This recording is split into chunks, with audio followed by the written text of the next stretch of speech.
Good morning. It is Wednesday morning. That means Garland Nixon and Scott Ritter here. Plenty to say. Let's talk.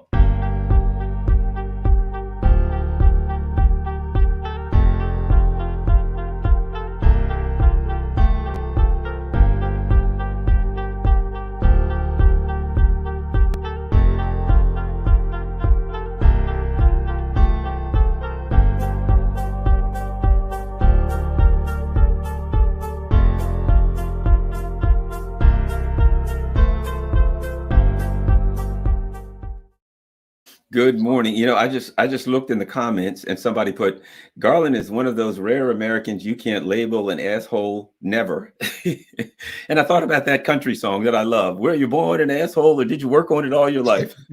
All right. So that being said, we got the comedy side apart, as weak as that may be. We got this comedy side done. Garland Nixon, Scott Ritter here. Don't forget, you can go to scottritterextra.com, scottritterextra.com for all of Scott's good work. He writes a lot of articles. He does a lot of good stuff. So scottritterextra.com.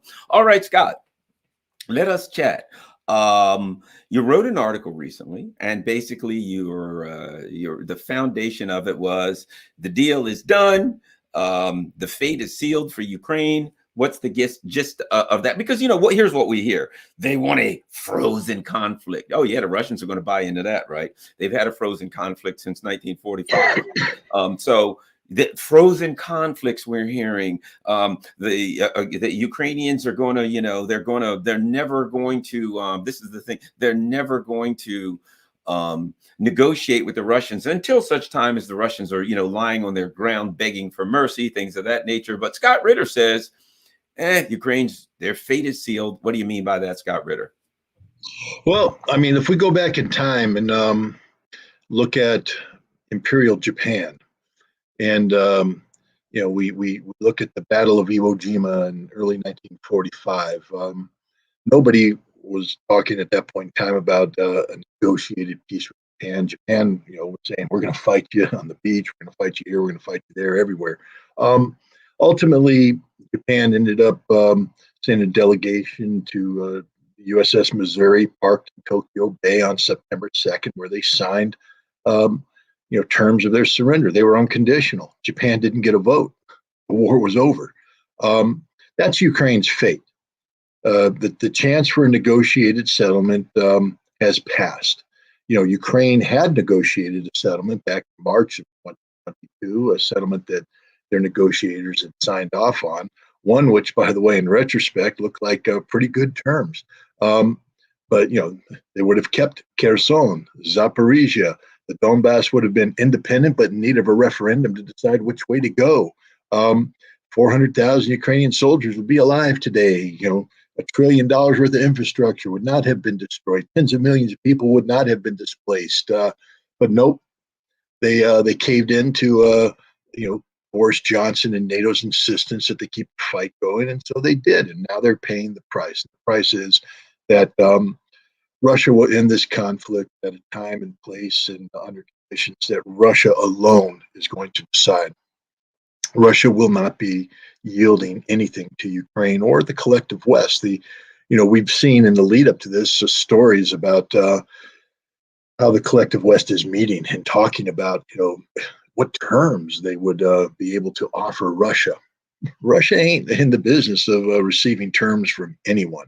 Russia's made clear what its objectives are, and when the West and Ukraine are ready to sit down and say, okay, we're going to work with that, I think they'll find that the Russian terms will continue to be very fair, but there will be Russian terms set by Russia, derived from a Russian military victory that is ongoing, taking place, and there's not going to be a reversal.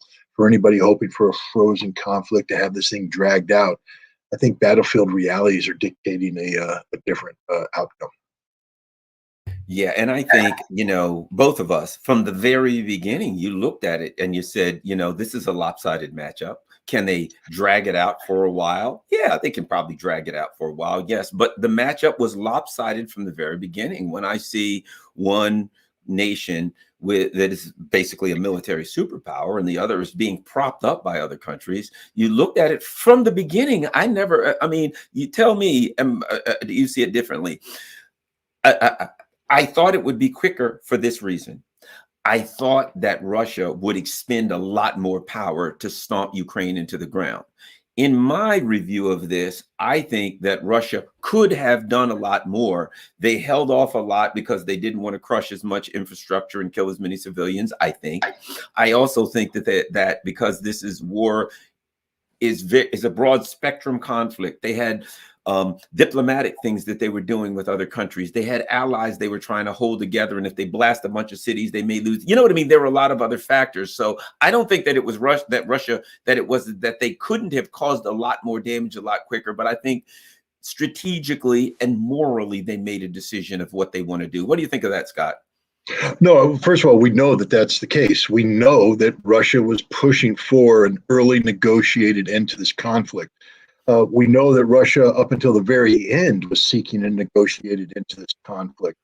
You know, Ukraine has acknowledged that they were in discussions with Russia up until the decision to send troops across the border on February 24th, that Russia was trying to avoid this conflict at all costs. And even once the conflict began, it appears that the Russian strategy was to hit the Ukrainians with sort of a shock and awe campaign, more shock, less awe, meaning that they weren't seeking to destroy everything. It was just basically, hey, overwhelming military power.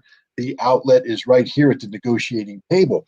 And less than a week after the Russian offensive began, Ukraine was sending a delegation to Gomel in Belarus to begin this negotiating process. 3 consecutive negotiations in Gomel, followed by another meeting, this time brokered by the Turks in Turkey, that could have led to a final culminating meeting on 1 April in Istanbul that would have brought an end to the conflict. I mean, Vladimir Putin has shown the world the initial documents. They had a final agreed text that all it needed was the official signatures. But Boris Johnson and NATO said, no, you can't do that. You have to continue the war. You know, one thing, there's a couple things. Look, I'm one of the people that early on said this war should be over in a week. There's no reason for this war to last more than a week. And I was somewhat taken aback by Russia's soft approach. I felt that Russia could very easily have surrounded Ukrainian troops, slaughtered them all, come in with heavy air power, taken out infrastructure, shaped the battlefield more effectively for the sole purpose of killing Ukrainian soldiers. And had they done that, I think they would have annihilated the Ukrainian army. But instead, Russia was going for that shock aspect, which means that they punched in further and faster than maybe you would do without supporting violence. They were seeking to take as much territory as possible. And it appears that they were doing that based upon intelligence that suggested that many Ukrainian generals were going to take a sidestep. They're going to say, okay, come in, we're not going to resist. Many mayors and governors were also going to let the Russians go through. And we saw that in certain areas, in Kherson and Zaporizhia in the south, where you have extensive pro-Russian elements. That was the case. Even in Kharkov and Sumy, the Russians made rapid advances. But it also appears that the Ukrainian intelligence, maybe backed up by the West, was on to what the Russians were trying to do in terms of their pre-game. And many of the people that told the Russians 2 thumbs up were actually saying 2 thumbs down, and the Russians fell into ambushes. And because these troops weren't advancing in normal combat formation, they were basically admin moves to go as fast as they can up the middle. A lot of these forward leaning forces they suffered very heavy casualties as a result. It was a very bloody defeat for many of these Russian things. But the strategic objective was achieved. Understand that the Russian goal was to get the Ukrainians to the negotiating table, and they did. It's just the Ukrainians failed to seal the deal because they bought into the NATO analysis, which was, holy cow, we thought Kiev was going to fall in 72 hours. Instead, you guys have taken out a column here and a column there and a column here, not understanding why they took them out, what the circumstances are. They misinterpreted the results as the Russians aren't that good, the Ukrainians are really good, and all we have to do is pour billions of dollars into Ukraine and we can beat the Russians. And that was their goal. Now, I think the other thing that people like myself had to wake up to was that the Russian army had a lot of problems that we may have papered over analytically, that we may have been giving the Russians far more credit, not far more, but more credit in terms of actual capability. The Russian army had grown a lot. We had seen the Russian army perform rather poorly in Georgia in 2008. And we know that the Russian army sought to rebuild itself after that and had succeeded. In 2016, they had the much ballyhooed resurrection of Soviet-era combined arms army, the 1st Guards Tank Army, the 20th Combined Arms Army, formations that had previously been based in East Germany, ready to lead the attack into NATO, were brought up with that same offensive mindset. And for people like me watching that, I'm going, 1st Guards Tank Army, that's a serious force. And so when I saw the 1st Guards Tank Army deploy against the Ukrainians, I'm thinking, they're going to be moving forward. Well, it turns out that the 1st Guards Tank Army, existed basically to support parades in Moscow. And that rather than being the elite strike force that people like myself thought it was composed of guys who signed a contract so they could wear nice uniforms, go to Moscow, meet the girls, and have a fun, happy military life, free of the realities of war. And these parade soldiers were taken in, and they did not perform properly. They did not perform well. Some of them did, but I mean, rather than being this elite armored striking fist, it turned out to be sort of a more slower moving, somewhat incompetent force. And we saw that in other areas as the Russians pulled military formations out that had been building up, looked good on paper, but hadn't been doing the work, and they got in there and it just wasn't as efficient. But the one thing I'll say about the Russians is they learned from their mistakes, and they didn't sit there and cry. They licked their wounds. They rebuilt. They reorganized. They fired incompetent officers. They put new officers in, and they kept pushing. And the Russian army today is a completely different army today than the one that started the conflict. The other thing we have to point out back then is insufficient resources. Even if the Russian army had been everything that I had thought they would be when the war started, you can only do so much with limited troops. Ukraine is a huge battlefield. And to come in with 200,000 troops and think that you're going to execute, meaningful military operations on the battlefield that the Russians had defined was irrational. You're just looking at the terrain saying, they don't have enough troops to do this. They had enough troops to shock and awe. It almost worked. But when they had to go back and do the fighting, one of the reasons why the Russians withdrew from Kiev and Sumy is they need to bring those troops back to help solidify the line. And even then it wasn't enough. That's why $45 billion and 60,000 trained troops later, the Ukrainians were able to take that counteroffensive that recaptured the Kharkov Oblast, took the right bank of Kherson, pushed the Russians back. But so I guess that's a long way of saying that I can't say with 100% certainty that Russia would have been able to overrun the Ukrainian forces. I originally thought they would have.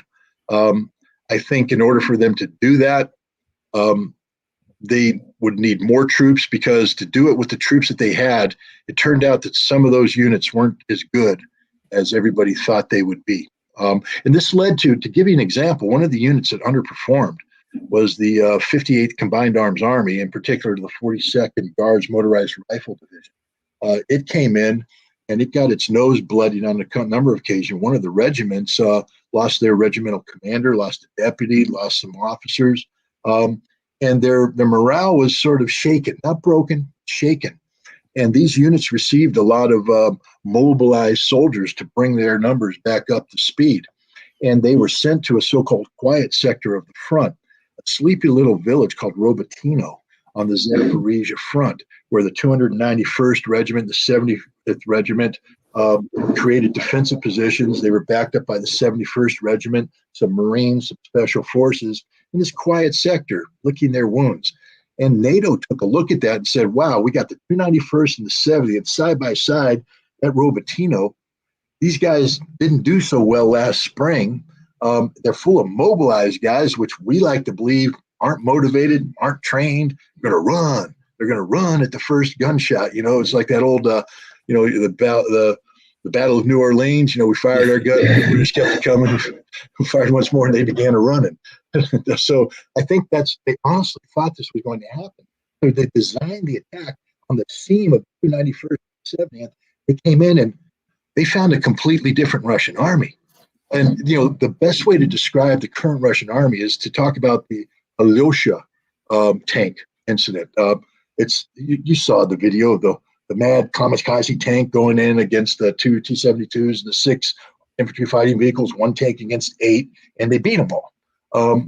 And these guys all got decorated as heroes of Russia, and they deserve it. Nobody's putting it down, but sort of this big legendary thing. But look at the crew of the tank. The crew is composed of a contract officer, a volunteer, and 2 mobilized troops. So it's a mix of all the things that go on there. The contract officers, the West say, are just guys who signed a contract they really don't want to fight. The volunteers, enthusiastic but poorly trained and untested. The mobilized guys don't want to be there, rather be home. This crew kicked some serious butt. And I would say that while that particular incident is sort of unique, not everybody gets to be a 1-on-8 superhero. I would say that there's nothing extraordinary about these troops. I mean, they're not handpicked elite troops. These guys are the salt of the earth. They're what the Russian army is. And I would say that there's a whole bunch of Aloshas out there. That's what the Ukrainian army is running up against. This is a completely different army composed of people that are very good at their job, very motivated, very brave, and dedicated to the task of defeating the Ukrainian army on the battlefield. Yeah, I think that interestingly enough, what this conflict did was it took, and let's face it, it's like anything else. We can, you played sports, you played football, I played basketball. You can do all the drills you want to, but until you get in the game, it ain't the same. The speed's different. People are coming at you, reaching at you. Pad, you got to be crisp. You got to think of 10 things that you can't even think when you're playing the game. You can't think. If you think you're going to make mistakes, you got to just play, right? You're going to get hit. One thing, exactly. It's one thing to train for battle. It's one thing to train for the game, but nothing hones your skills like being in the game. So for all of the plans of the Russian army, they had the battalion tactical groups, all this thing. They've reorganized. Totally. For a major battle. They've done so many things, but in my opinion, they couldn't possibly have done these things unless they were engaged in battle to see how the things they were doing worked. So what this conflict has done, and I'm not saying that this is a positive thing, this is just a reality. What the conflict has done is created an environment for the Russian army to hone its skills, both in a micro perspective, the individual soldiers using a tank and blah, blah, blah, and the macro perspective from the Russian leadership getting rid of people who didn't do the job, adding people, moving things around till they could make it more effective. It made the Russian army what it really wanted to be, which was a really good army. And not to mention adding the technology. They couldn't know what they needed for drones until they started using them, when they started seeing what was effective, when they started talking to other countries, hey, can we get some of these? And then oh, we'll make some changes. So you created this giant conflict, created a much better Russian military than they had before, an effective fighting force. Your thoughts? Probably now, let's face it, there haven't been battles this big since, many World War II, some of them. You created the most experienced of the superpowers ground war force. Scott. Yeah, look, first of all, let's talk about the West real briefly here. The American military considers itself, of course, to be the finest fighting force the world has ever seen. And having been a member of the finest fighting force the world has ever seen, the United States Marine Corps, I can tell you that we truly believe that we are. But, when I was in, we trained 24/7. Constantly for combined arms warfare. That's our bread and butter. Large scale ground combat was what we were meant to do.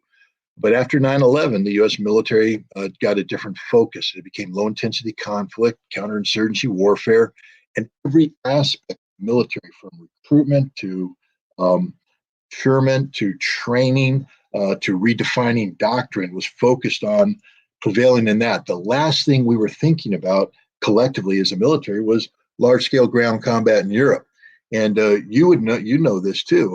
If you're not training for it, you ain't going to perform for it on the battlefield or on the playing ground. I mean, and today the United States Army simply cannot fight the war. Don't take my word for it.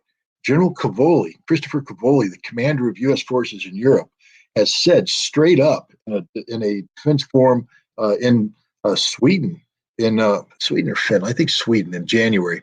He said that NATO couldn't imagine the scope and scale of the violence taking place in Ukraine. He said this in January. This is pre-Bakhmut. This is pre-Robotyno. This is in January. And what he said, the scope and scale of the violence is beyond the imagination of NATO. Now, that's a pretty important thing to say, because in the military, you prepare for what you imagine. What do you think a contingency plan is? A contingency plan is, I imagine what a potential scenario is, and therefore I build the force structure, I train in accordance to accomplish a mission to meet those challenges. I have to imagine the mission, but if I haven't imagined it, if it's beyond my imagination, I'm not ready for it. I'm not prepared for it. That's the United States Army. The United States Army can't do this. Now, let's go to the Russians for a second. You know, they had had extensive experience in Chechnya, doing low-intensity conflict. They had limited experience with Georgia, but they didn't perform too well. So they are in the business of trying to reshape their military doctrinally, etc. But that's basically like saying that I'm going to build my plan for the season based upon some scrimmages with lower level teams and what I see on the training field. I don't know how my team performs in the game yet, using your sports analogy. But the Russians have come in and they did imagine this fight. But you brought up drone warfare. It's fascinating. The Russians admitted today that everything they thought about what drone warfare would look like in a modern large-scale ground conflict was wrong. That drone warfare, what they were ready to do, didn't meet the demands of the new battlefield. The Russians and the Ukrainians, and we have to give the Ukrainians a little bit of props here, because, they're helped extensively, but what's happening on the battlefield right now in terms of drone warfare is beyond the imagination of anybody in the West. We couldn't imagine this. What they're doing right now is mind-blowing.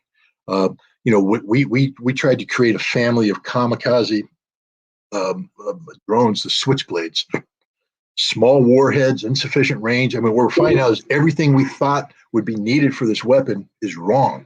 The Russians and the Ukrainians, meanwhile, are engaged in very intensive drone wars going on, very bloody stuff. They're killing a lot of people, killing a lot of equipment, completely revamped. If the Russians go to war against NATO-style force, the Russians are going to dominate in the drone battle alone. But the Russians have also, as you indicated, the battalion tactical group that they came in with was meant to be the response to the brigade combined arms team of the United States Army, basically small combined arms maneuver forces that were envisioned on doing things.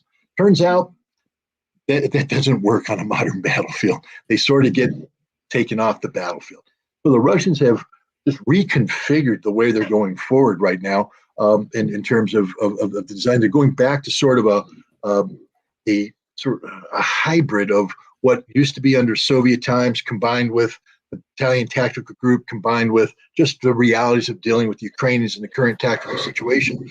But they have redone their military, and let me put it this way: we're not ready for whatever they've done, because we're still doctrinally training to fight a battalion tactical group. That's how we organize. If you go to the various training facilities in the United States, when they talk about the opposition forces, even if they're being honest and saying this is a Russian-style force, they're fighting battalion tactical groups. So we're thinking about old-style warfare. We will have no clue what's hitting us. Electronic warfare was always a big deal. It's a bigger deal right now. I think there's some of these mercenaries that are coming back from the front are saying, we can't communicate, we can't see, we can't do anything, because they're jamming the hell out of everything. We gave them the JDAM bomb. If anybody who was a JTAC or a forward air controller in Iraq or Afghanistan, they're in love with the JDAM. J is it's a satellite guided bomb. So basically, you're out there, you plug in your satellite coordinates, send it up to the plane, they put it in the bomb, they drop it, and the bomb glides down and hits right where you tell it to hit. That's really cool in Afghanistan and Iraq, where there's no air defense and there's no jamming, and you have a bunch of villagers or a wedding party or whatever it is you're bombing for that day, and you hit it with the JDAM. Boom, yay! The JDAMs are being jammed. They're being dropped, and they're just not going where they want. And the different ways they jam, it's not just breaking the signal, making it go dumb. They're putting in new signals. They're breaking into our encrypted systems, reconfiguring the bomb so it goes elsewhere. Also, the other thing is Russian air defense is tracking these bombs when they're released, and they're shooting them down. So these bombs are coming in, and air defense is shooting them down. They're shooting down the HIMARS. They're shooting down everything. The Russians have been learning about how the West fights wars, and they are adapting. Meanwhile, the Russians have taken, their dumb bombs, and they've adapted them. Fab 250, the Fab 500 were dumb, stupid bombs. What I mean by that is you essentially just drop them. So the Russians would come in with their avionic, their avionics that would have them come in. They program in a target, and it tells them when to pitch up and tells them when to release the bomb. Then they peel away, and the bomb sort of glides in dumb. Now the Russians are back here, and they'll drop it, and its wings fold out, and it glides in in its precision. It's taking things out. I think they just put out a 750 kilogram, 1,500 pound glide bomb with satellite guidance. And if the West isn't, and the Russians are learning about how we jam, and they're defeating our jam, and they're ahead of us on this, we don't know what we in the West aren't prepared for what the Russians have done. So the Russians have reinvented warfare. Are they perfect? No, nobody's perfect. War is hell. But they're doing pretty darn good against a Ukrainian military that's received a lot of help from the West. One of the things that's unappreciated about the Ukrainians is what gives them a lot of tactical advantages is the intelligence provided by the West. The Ukrainians have near perfect intelligence. Every U.S. and NATO intelligence, surveillance, reconnaissance asset that can be brought to bear on the battlefield is being brought to bear on the battlefield without interference from the Russians, because the Russians can't jam them because that's NATO. You don't want to do an act of war, etc. So they're getting this perfect intelligence, and they're able to pick the downtime. They're able to pick a seam. They're able to come in there, and the Russians are still prevailing on this. It's I think when the final story is told about these battles that are taking place, you're going to see that the Russian military today is one of the finest modern militaries in the world, better than the American Army, 10 times better than the American Army, because the American Army is like that football team that's never gone through hate drills. You bring guys back from the summer, and it's hate drills, and that's two guys, one guy with a ball, blow the whistle, bam, you hit each other just to get hits. All you're trying to do is hit each other. People, and you'd be surprised how many people forgot how much it hurts to get hit, and they quit. They just walk off and say, I don't want to do this anymore. Russia's gone through the hate drills. Russia's gone through the full contact scrimmages. Russia's midway through the season, and Russia's doing well. They are ready to play. America's the team coming off the bench and hasn't been hit yet. And you can't put that team on the field against the Russians and expect a positive outcome. Yeah, I think you're right. There's been a lot made recently of a Challenger tank being blown up, right? So now a Challenger tank, I don't think that's as much. Look, whatever you put on the field, whatever you put on the field, some of it's going to get blown up and some of it's not. That's the nature of things. But I do think the one of the things that has come out as a result of this, I'm not going to say come out, I'll just put it like this. The West sells a lot of weapons. They sell a lot of weapons, and they say, look, you got to buy these whatever's for ultimate millions of dollars from Lockheed Martin because they're the best in the world. And they give them names: the Patriot, the Switchblade, the Challenger, the Leopard, whatever, all of these names. And the names sound really, really good. I think the spectacle of these things going to the battlefield, and as in the Patriot, what it lasts an hour, they turn it on, boom, a couple of Kinzhal missiles, it's gone. That the spectacle of these things, and I'll go a little more philosophical here, has damaged the world's view of Western weapons. What people looked at U.S. weapons, et cetera, was like, man, they got really sharp stuff. They got really good stuff. And when they see it smoking on the battlefield, I think the world's looking at it like, man, you guys' stuff is kind of old here. Doesn't look like it's up to par. So my question to you is that a realistic view that these Western weapons really aren't up to modern standards based on, what we're seeing the Russians use? Or is it that, look, you're on a battlefield, things are going to get blown up? Is there some combination of both? Well, the problem is the West is coming off of, during the Cold War, especially in the 80s, late 70s, 80s, we were building weapon systems that were purpose designed to defeat the Soviet threat on large scale combat. And some of these weapons were pretty good. And because this was a realistic scenario, we really thought there was going to be a war, and we were training realistically. These weapons were put through their paces, and I think they were decent weapons. The Patriot missile is one of these weapon systems. It was snake fit from the beginning, though. One of the problems with the Patriot is that we were trying to adapt a technology that was linked to, Sky. I'm going to say Sky Guard, but basically the Nike Zeus missile defense system that we were going to protect America from ballistic missile attack.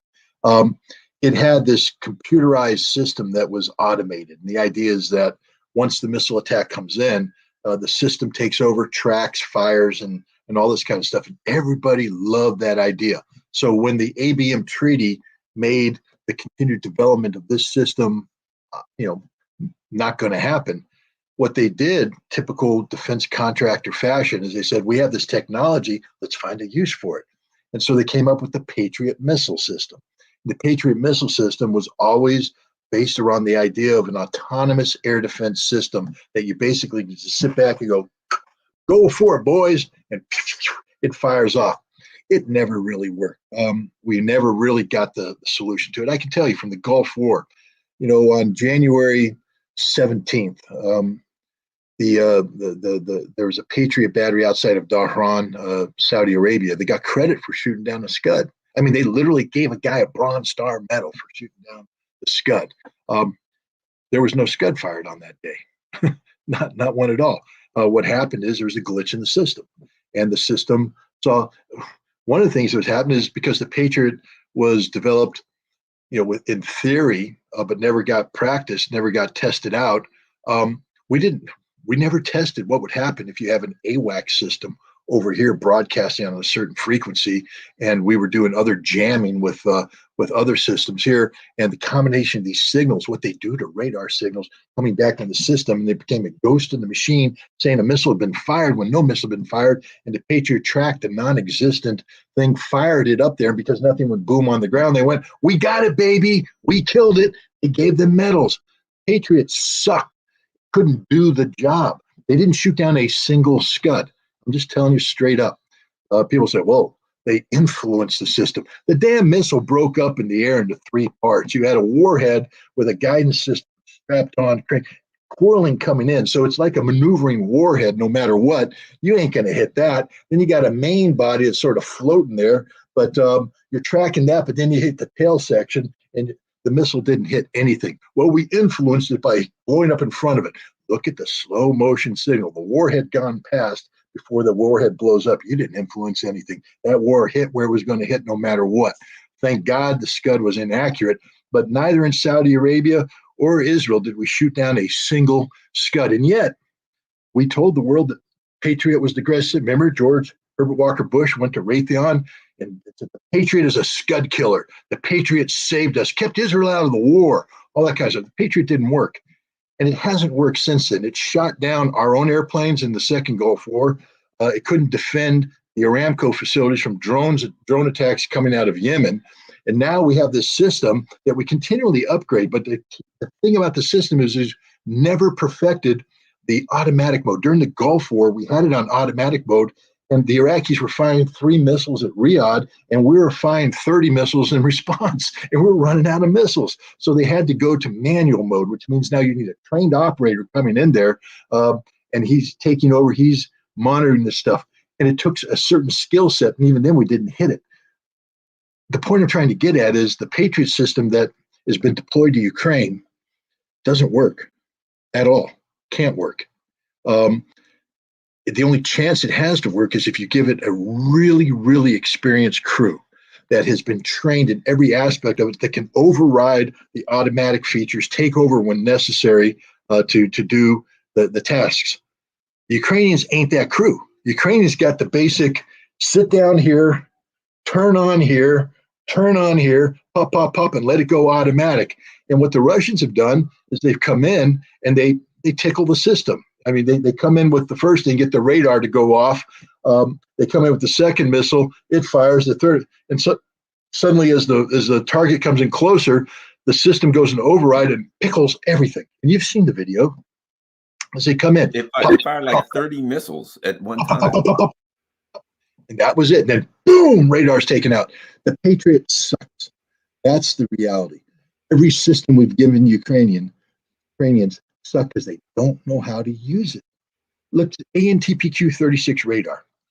Basically, it's a radar, guys, which means if it's on, it's emanating. And if it's emanating, it can be detected and taken out. So if you're going to employ the ANTPQ-36 radar in a counter battery mode, you need at least 3 of them. Why do I know this? Because I wrote the damn tactics for it back in the 80s when I got the Marine Corps to stop using ANTPQ-36 radars in a fixed position. And we had one moving, one silent, and then one performing. The one performing, we Q, turn off, silent one stand by. We had other things out there, silent one pick up, the other one's moving. You have to keep them moving on the battlefield or they die. Ukrainians, that takes a lot of training, by the way. We had to get the guys out of the Marine base down in Orange County, Camp Pendleton, Camp Pendleton, up to 29 Palms. Nobody wants to go to 29 Palms, but we had to get them to 29 Palms because that's where we're doing the large-scale fire maneuver for artillery. Put them in the field all the time. When they first came out, they were so pissed off. They're just like, we don't want to be here. By the end of the 3rd training evolution, about their 4th month in the desert, these guys are eating this stuff up because they're sitting there going, wow, this is how we stay alive. Because they were sort of depressed. They were like, we're going to turn it on. They're going to kill us. Now they're in there. They're doing stuff. They're moving. They're really good. The Ukrainians aren't getting that training. They're not getting training on anything. So the weapon system we're giving them aren't that good. Let's look at the Challenger tank. There was an interesting exchange that took place in England just the other day. And I can't remember the actual, but basically it was just questions about numbers of tanks. And, I forget, someone said, so we have, 200 Challenger tanks. The guy said, well, we do, but we don't, you see, because we only have, I think it was 220. We only have 178 because the rest of them have been cannibalized. They're in storage and they've been cannibalized, and they're never going to be a tank ever again because we don't build them anymore. They were cannibalized, etc. Well, so we have 178. Well, not really, because most of those are actually in storage being cannibalized as we speak. And we would have to bring them up, and we could get some of them. So we have, how many tanks? We have, 40 tanks or 50 tanks. And we gave 14 of those to the Ukrainians. Yes. What it means is all these numbers mean nothing because these are old systems. The Belgians just came out, the most honest people on the planet right now when it comes to F-16 in Ukraine. Because what the Belgians said is what I've been saying all along. They said, we're not giving Ukraine any F-16s. Why? Because we bought them for our purposes, and we're going to use them until they can't be flown anymore. And when they're done, they're broken. They're old, hairline fractures, nothing works. We can't give the Ukrainians that because the airplane doesn't work anymore. Netherlands, Denmark, none of them are being honest about this. So the fact is, none of these weapons work.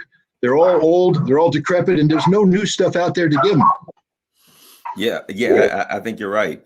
So what's the current state as you see it on the on a battlefield? There was been discussion about Robotina. Certainly, it seems to me that there's still heavy fighting going on in the area of Bakhmut, and it just seems like the same pattern to me. And here's the pattern, and they don't seem to get it in Ukraine. The West, the Ukrainians talk about, we took some hamlet, we took some burg, we took some clump of houses with a name that had 200 or 300 people. Hooray, look at that. It's in the New York Times. We've seized the town of, whatever, of Raccoonville, whatever. Okay. And then a week later, we kind of lost the town of Raccoonville, but we're going to get it back next week. And the Russians seem to be like, we knocked out X amount of soldiers, we knocked out X amount of tanks, we knocked out X amount of equipment. So there seems to be a one war is we got to seize locations and tout that as some kind of a PR victory. And the other is we're going to keep knocking out their equipment. We're going to keep knocking out their capabilities. And now we're hearing that Ukraine is going to do this super mass mobilization, which to me says you ain't got nothing left. But what are you going to do with a bunch of schlubs like me with a bad back? You know what I mean? Running around here. I ain't going to, if they take me and put me on the battlefield, by the time I lift my rifle up and run 100 yards, my sciatica is going to act up and I'll be laying on the ground. They won't have to shoot me. So, and it sounds that that's the direction they're going here, for God's sake, Scott. Yeah. Look, let's talk about Robotyno for a second. As I said earlier, that was where the 291st and the 70th came together, Robotyno. The Russian defenses, they call it the Surovikin line because he was the general in charge, but they're designed by other people. Surovikin had the concept, but the actual, laying down of the defenses is done by defense specialists. The guy who designed the defense in the Zaporizhia area is a lieutenant general named Alexander Romanchuk. He first was, I think he was the deputy commander of the 58th Combined Arms Army early on in this conflict, but then he was pulled out and sent to the Combined Arms Academy in Moscow. And his job was to rethink Russian defensive doctrine. The Russians had inherited a very viable defensive doctrine from the Soviets, but now he had to look at the modern battlefield, the new realities of war. What are you going to do? So he wrote a paper. It was published in March of this year that outlined this, and it's a very fascinating paper to review. I think there's an English translation that's available out there on the internet. But he talks about, basically you want 3 layers of defense, 3 lines, and the whole purpose of the defense is to shape the battlefield. So you want to get the enemy to come in. As they come in, there's a forward defensive zone that's not one of the defensive lines where you have your initial barriers, your minefields, obstacles, you're covering screening troops. And the idea there is to break up the attack and influence the direction of the attack, meaning that you want to take the enemy down position here where you have better forces to hit it. You're channeling them into fire cauldrons, fire sacks. Romanchuk designed this, and they do it by looking at a map. If you take a look at the map where Robotyno is, first of all, let's remove terrain. From Robotyno to the Tokmak, which is the intermediate objective of the Ukrainian counteroffensive. They want to punch through Robotyno, move forward, take Tokmak, and then from Tokmak, they'll bound on and take the city of Melitopol, thereby severing the land bridge between Crimea and the main Russia. That's the stated objective, not making it up. General Zaluzhny, everybody have said, this is what we want to do. The way you get through the Tokmak is through Robotyno. You take Robotyno, then you have to take the heights beyond Robotyno, and then you work your way down and you get to Tokmak. And so the Russians basically said, we want the Ukrainians to come to Robotyno. We want to come here, and then we're going to pound the living dog poop out of them. And then the idea is to compel the Ukrainians to stop attacking Robotyno. You want them to shift to the north towards a village, Vorobino. I could be wrong on that. I'm sure people who are listening go, no, Scott, it's V something. It is V something. I don't know the name of it right now. But you want to shift them in that direction. Now, but the thing is, these screening operations aren't designed to be the Alamo. Robotyno was never meant to be the Alamo. It was always meant to just be a screening place. They come in when the Russians don't want to commit to a decisive conflict. You fall back to your secondary prepared positions, and if need be, you fall back to the first defensive line. And if you need be, you concede the first defensive line and fall back to the second defensive line. So basically, it's designed to yield. But you want to disrupt, you want to commit as many casualties as possible. The Ukrainians committed to the Robotyno battle from day one. They committed to it. And the Russians were like, well, wait a minute, they're committing, we're breaking them up. We don't necessarily have to stay here in our say, let's go back to Robotyno. So they push them out, dig in, say, come on, guys. Ukrainians go, charge in again, boom, boom, boom, push the Russians out. Then the Russians hit them with artillery, move back in. come on, guys. And if the Ukrainians want to play that game, the Russians were going to play it all day long. And the Ukrainians were losing horrific casualties, etc. Well, there's just nothing left of Robotyno. It doesn't make sense for the Russians to go back into a village where there's no cover. The trenches have all been collapsed. The buildings are gone. There's nothing there. It's down at the bottom of the hill. So the Russians went, we're done with Robotyno. They're pulling back to their prepared secondary positions on a height that dominates Robotyno with fire. The Ukrainians now come in. They have no combat strength left to continue. They can't go up the hill. So what do? They look to the north where there's flat ground, and they head towards that village that begins with a V. And as they go there, they're getting hit with that because all around it's low ground. The Russians are on the heights all around it, just pounding them as they go forward. And people are like, the Iranians are advancing. The Russians are like, please come further, because the deeper they go in on this, the more they're getting hit, and the further they're getting away from their logistics and their fire support. Because in order to support that advance going in, you're going to have to bring your artillery in closer. The Ukrainians have had sort of a range advantage using some of these Caesars and the M109 Paladins, the M777s, give them a slight range advantage. So they're sort of counter battery proofed if they're there. But now you have to bring them up to support the troops going forward. And now they're getting pounded by everything. It's an unsustainable attack, and it's going exactly the way the Russians want it to go. There's some talk that some Ukrainian reconnaissance units got beyond the dragon's teeth of the first line of defense. Well, pro hint, guys, dragon's teeth aren't designed to stop light infantry reconnaissance units. They can go through anytime they want. You know what hasn't gone through the dragon teeth? A Ukrainian tank. That hasn't made it. And those light reconnaissance troops that are out there are meeting up with Russian screening forces who are destroying them and pushing them back. And the armored units that are making their way towards the village are getting hit, including, oh my goodness, a Challenger tank blowing up and burning, as they all will as they come in there. This defensive battle was designed by a defensive specialist who is a master of Russian doctrine. He knows their tactics, he knows the terrain, he knows their weapon systems, and he's designed this thing, and it's performing, I can't say flawlessly, because the enemy always gets a vote. And if for a moment you start to pretend that the Ukrainians aren't dedicated, like, yeah, I get in trouble. I don't know, Garland, if you know this, but you and I had that talk about the Alosha tank a while back. Remember, you showed the video, and I was commenting on the video, giving my commentary on the video.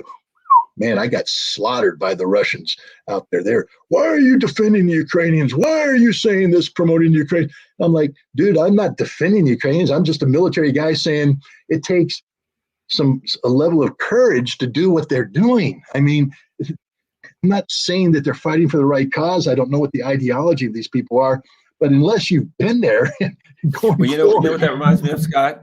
That reminds me of after 9/11 when Bill Maher got deplatformed, because they said the people who slammed into those towers were cowards. And he says, well, you can call them a lot of things, terrorists, but you can't call, basically saying any suicide bomber, anywhere, you can't call that person a coward. That was the philosophical perspective.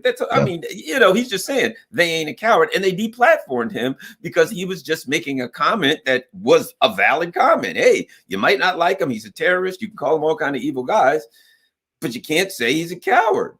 And I think all you were saying is, hey, I'm looking at the fight. These guys in here get a say.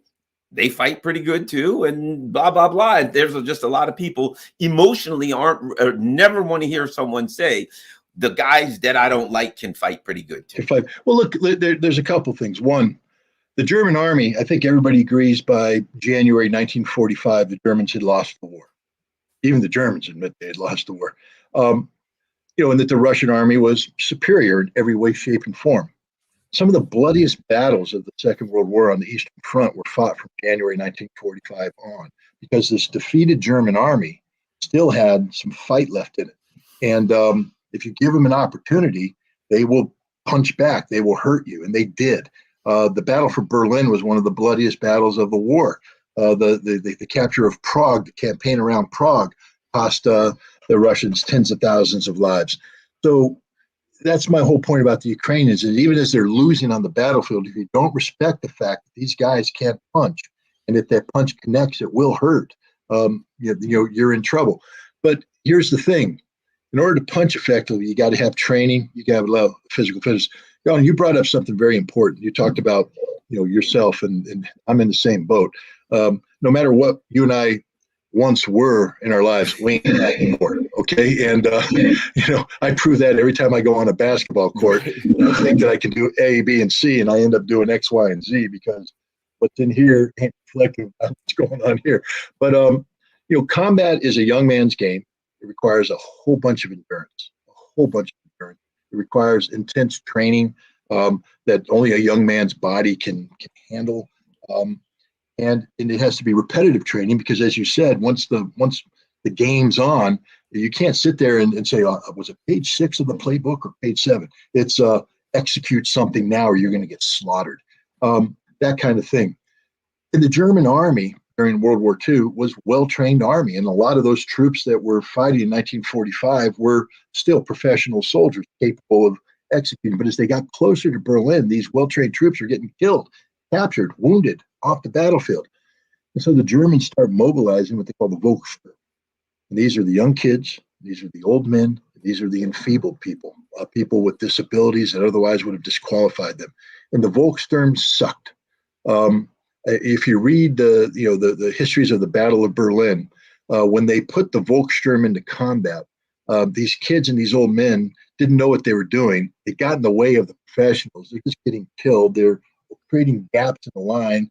They can't, the enemy outmaneuvers them. They were actually, by employing them, you actually did more harm to the German defense than good. The Ukrainians right now are going through their Volkssturm moment.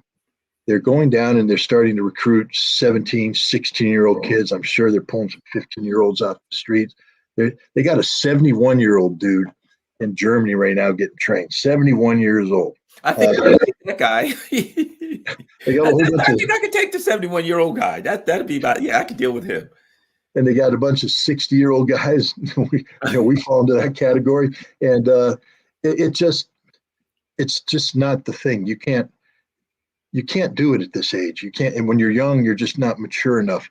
These people are going to be given very rudimentary training. I mean, we're talking 21 days basic training, a couple of weeks of more sophisticated training. Then they're going to be put onto equipment that they don't know how to operate, don't know how to maintain, using tactics that are beyond their comprehension because they haven't practiced them. They're going to be thrown into battle against a Russian army that is ready for war. This is the final phase of the war. The Ukrainians are going to go through this mobilization in an effort to, create to seal the holes in the line that are being created by the bleeding down of the current Ukrainian army.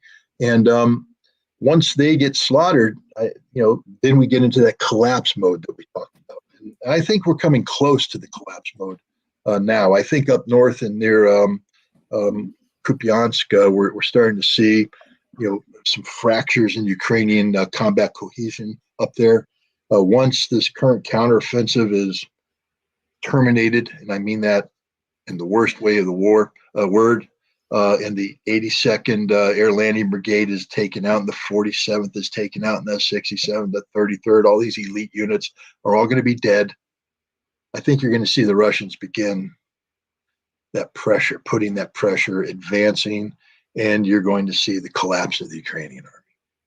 Yeah, I think you're right, Scott. I think we're looking at pretty much the end of the end of this thing coming. One last thing I'll ask you, last question. Recently, I was on a TV show, and they were brought up. They showed a videotape of Tucker Carlson saying, "I've talked to people at the highest levels, and within a year, we're going to be in a hot war with Russia." And they said, "What do you think, Garland?" I said, "I'll put it like this: if we could, we would, but we can't, so we won't." I said, in my opinion, are there hotheads up there that would do it? Yeah, there would. I think there'd be a real battle at some high levels over that, a destabilizing to this nation. I said, but in my opinion, we don't have the troops to mobilize for a ground force in Eastern Europe. At this point, we already know if you start bringing ships and aircraft carriers within 1,500 kilometers of those Kinzhal missiles, and you attack Russia, they got 10 minutes of survival time. At this point, I just don't believe that the U.S. is in a position physically, kinetically, to do that. And I added this, and I can just about, Vladimir Putin's going to be going to Moscow and Beijing. I can just about guarantee you, if the war cloud started gathering and the US was like, we're going at it with Ukraine, China would surround Taiwan and say, you go after them, you're going to have to fight us both. That would be that, because China knows if you should take Russia out, which we'd all die on a nuclear bomb, but if that happened, we know we're next. China would have no alternative but to join the fray, but to surround Taiwan and say, you attack Russia, you lose Taiwan immediately. And then what are you going to do? Are you going to fight us for Taiwan and attack Russia at the time? They put them in a catch-22 situation. Anyway, your thoughts on all of that, Scott? Well, I mean, let's start. You brought up China and Taiwan. Let's start with that. I think earlier, late last year, early this year, I was very negative on prospects for peace with China over Taiwan. I was actually somebody who believed that there would be an armed conflict between the United States and China. But then something happened that nobody predicted. There was an election in November of 2022, and the Kuomintang did very well. And politically, the landscape changed. And when that political landscape changed, so did the Chinese attitudes. So suddenly, and you and I have talked about this, where you have the Kuomintang now talking about better relations. They have an election in January of 2024. If they win that election, peace will be breaking out all over. And as a result of that, and by the way, now this gets into the Tucker thing, there was a Lieutenant General, Clinton Hainout. He was the Deputy Chief of Staff of the U.S. Air Force responsible for strategy. And one of his jobs was wargaming. And he would wargame conflicts between the United States and China. He'd been doing that since 2019. And every time he ran a war game, we lost. We just lost. And there was an incident in the Strait of Taiwan where we went in with a Canadian ship, and the Chinese came in and almost rammed our ship to, show that freedom of passage doesn't exist here, that's China. This ain't an international waterway. You don't get to charge in here and all that stuff. And the ping on it started saying, well, what if they had hit us? What would we have done? Would we have shot them? Could we sink them? What if they hit us and did damage? Could we sink that ship? And if we sunk that ship, what would happen if the Chinese retaliated, sunk our ship? Now we have to come in. Hey, Clinton Hainout, how'd that war game go? We lost.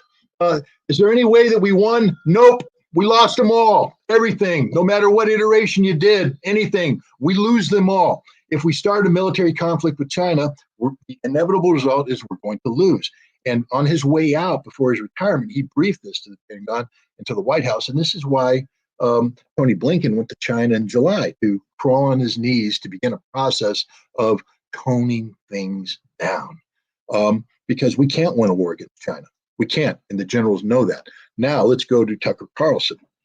First of all, I don't know who he's talking to. I think I would agree that there is a risk of a hot war between the United States and Russia that exists in Syria. We see as the United States and NATO continues to press the red lines of Russia and Ukraine, there's a risk.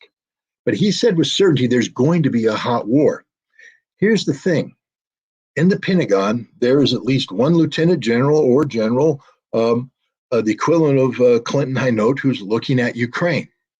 And I will tell you this, there isn't a single scenario where we win a conflict against Russia. Not a single scenario. There's nothing we can do to win. Nothing. Zero. There's no chance. I mean, I'll take anybody on this one. Scott, what about NATO's Air Force? What about it? We got F-35s. That's half the problem. They're not a sustainable fighting force when you put them under pressure. But the other thing is, how many air-to-air missiles do the F-35 possess?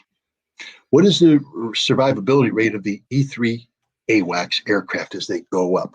Will they be able to sustain themselves as they do right now with perfect command and control? What happens to the F-35's combat effectiveness if you take out an AWACS? Will it have to switch to satellite connectivity, that satellite that the Russians are tracking and will take down? So when that satellite goes, the AWACS goes, who's the F-35 communicating with? And suddenly, is it the miracle platform you think it is? And if they get involved in air-to-air combat, what happens when they pickle off their AMRAAMs, they pickle off their Sparrows, they pickle off their Sidewinders, and they go back to a base, assuming the base is still there, because, the Russians have the ability to take out these bases. Let's say they land. And let's say they haven't sustained any damage or the engine hasn't hiccuped, it's still able to resortie.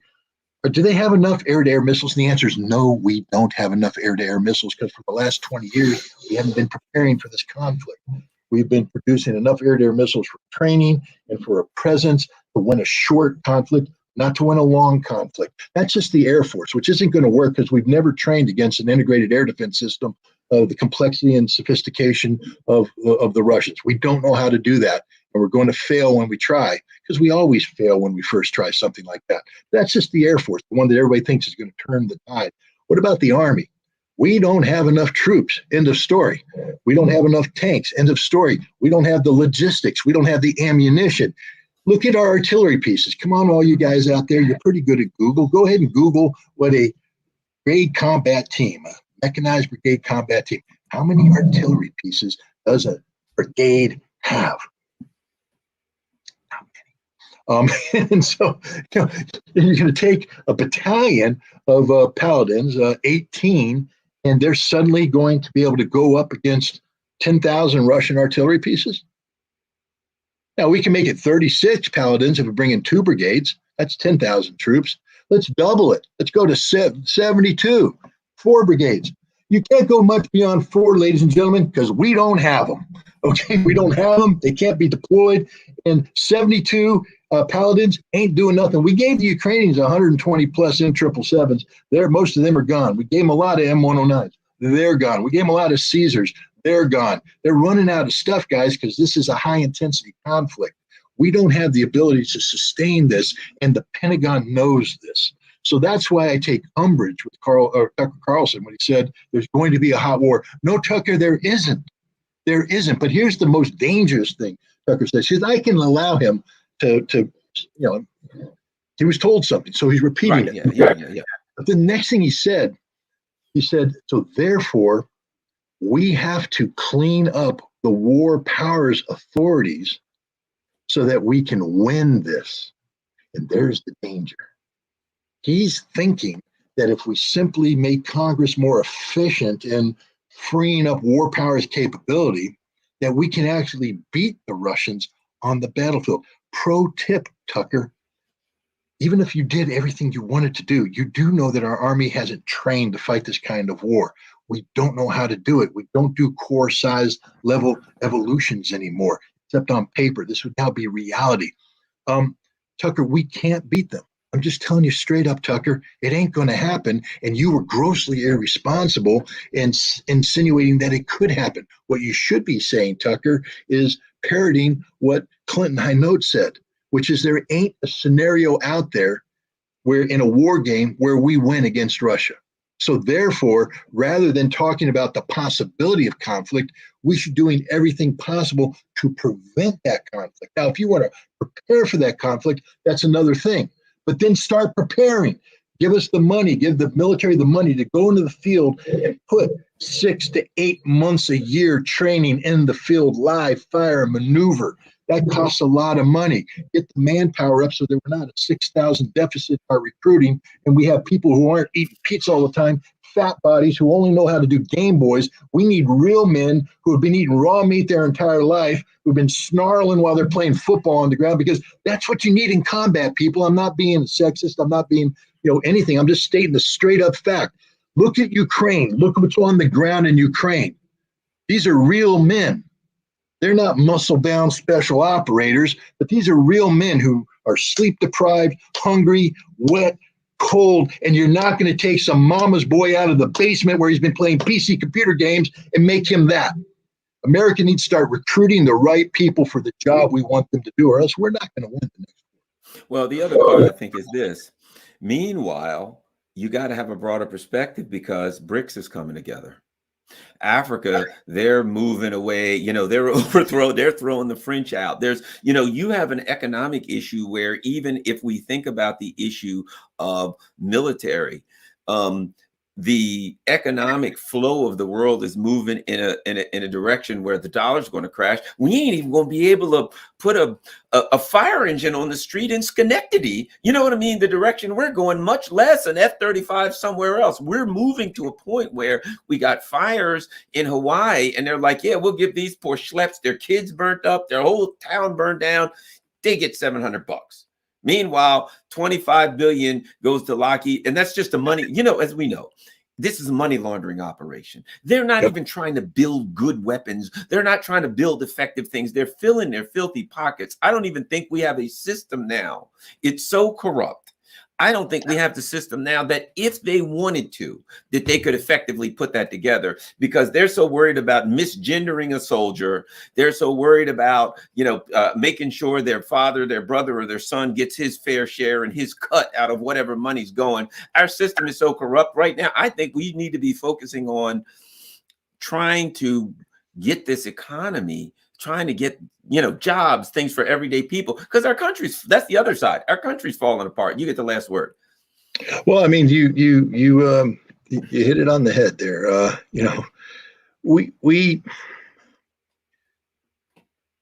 We don't have, for all the things you just said, we're not going to be able to build an effective military right now. I don't even know if we can turn it around.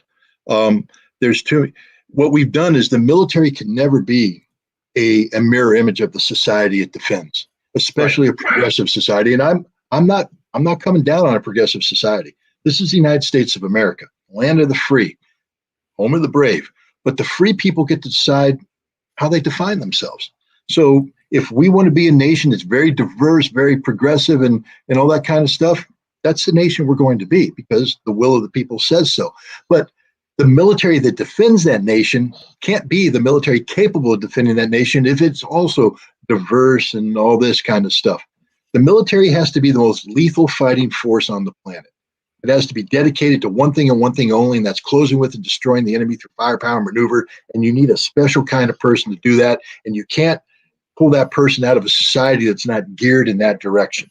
We don't have a bunch of raw meat eating boys in a basement in Mississippi just waiting to be called up in time of war anymore. We have a nation that has gone in a different direction. We don't have, who hasn't done that?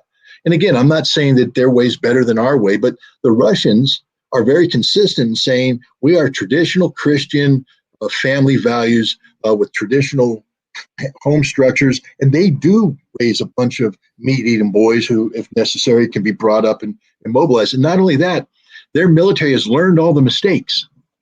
They've learned all the mistakes. All the rusty military that existed, the mobilization, all that rust has been kicked off. They've come in with the WD-40. They've greased up the joints. The Russian machine's working very well. They will be able to do the kind of war that Tucker Carlson wants America to prepare to do. We can't even recruit people today to join the military. And the people we do recruit, we have to give health waivers and psych waivers, and we have to give all these waivers for them to come in.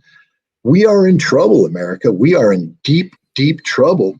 And, you can't money will not solve this problem, because the one thing we've learned is that all money does, if it's not linked to very well thought out programs, is it leads to corruption. And the military complex is as corrupt as it gets today.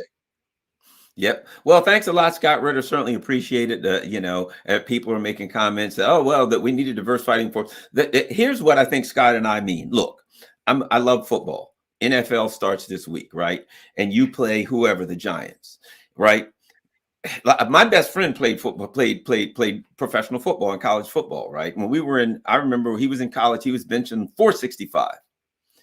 You can play against guys like that and say, okay, we have a diverse team. We have a woman of color. We have a transgendered person. We have a person who's has whatever, this kind of, and so you have all these diversities of people on there, right? When they run up against a guy benching 365, they are going to get hit so hard, they're going to end up on the screen. You know what I mean? They're going to wake up, if they're lucky, they'll wake up in a hospital a week later, right? So when it comes to a physical and kinetic conflict, the issue of diversity is not the issue. The issue is, can I put the best offensive linemen. My buddy used to talk about the defensive line. He said werewolves and people who can block werewolves. That's what you want on the defensive line. You can, we got a transgendered person of this, that, blah, blah, blah, who's an offensive lineman. That defensive lineman's going to break that guy into 10 pieces. He's going to pick him up and use him as a projectile and throw him at the quarterback. That's what you're going to have. So what we're talking about is when it comes, I used to have a joke. People know I was in law enforcement. And when people would ask, we're going to do this or that, my joke would always be this: we're here to defend democracy, not practice it. Go do what you got to do, right? That's the game in the military. And that's all we're talking about. It's not like everybody getting a fair shot. It's when it comes to somebody's invading your country, you better put the best group of people that you can on the ground to physically defend them. Because, but again, like we said, I'll end by saying this: people aren't joining. One of the reasons, talk to young people, they're pissed about our foreign policy. They're pissed about what we're doing overseas. They don't feel as though they're going into the military to defend their country, to defend their values, to defend anything. They don't want to go around the world and make the world safe for some billionaire, for Bill Gates or whoever, some billionaire oligarch. And that's where we are now.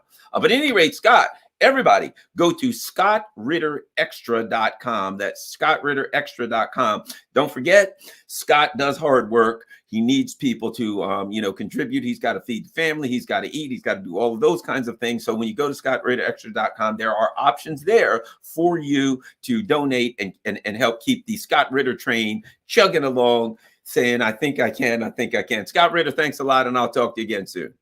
Thanks, Garland. All right. Thanks a lot, everybody. I got to make a run for it. I'm heading for Dunkin' Donuts. I'll tell you exactly where I'm going. I got to go to Dunkin' Donuts and get my coffee, and then I'm heading for the train station for DC. Hey, everybody likes different kind of coffee. I'm a Dunkin' Donuts man. I don't like Starbucks, Scott. Can't stand Starbucks. All right. Peace, guys. We're out.